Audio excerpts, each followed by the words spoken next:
Sen gülünce bozgun uğruyor düşman orduları. Mavzerlerin ucunda çiçekler açıyor.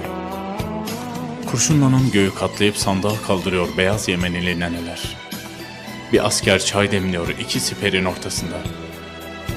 Sen gülünce ülkeler sınırlarını baştan çiziyor. Çok şey oluyor sen gülünce.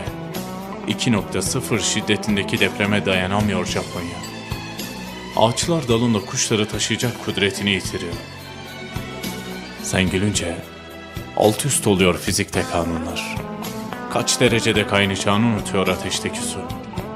Gemiler batıyor kaldırma kuvvetini şaşırınca deniz. Güneş kuzeyden doğmaya yelteniyor senin yüzünden.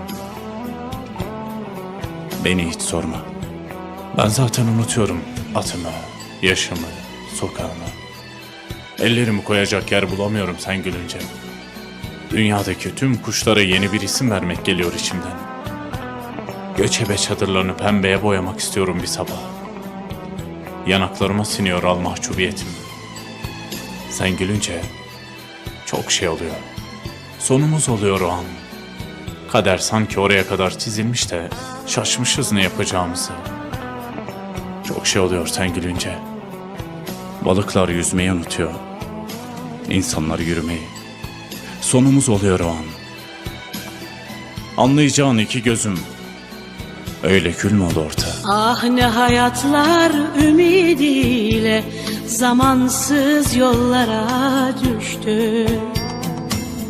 İlk yenilen biz değildik elbet, gün oldu.